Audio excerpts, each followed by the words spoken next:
Hello everyone, welcome to Chinese with Gogo. Today we're going to learn the word 开.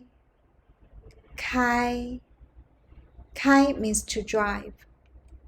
Normally we use 开 to indicate to drive some kind of transportation or like equipments. 开车开飞机开船开车开飞机开船你会开车吗？你会开车吗？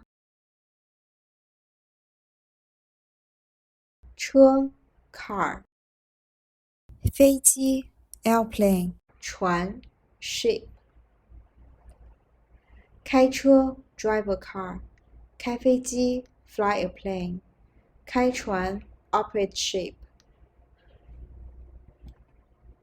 会 to be able to do something 你会开车吗？ Do you know how to drive?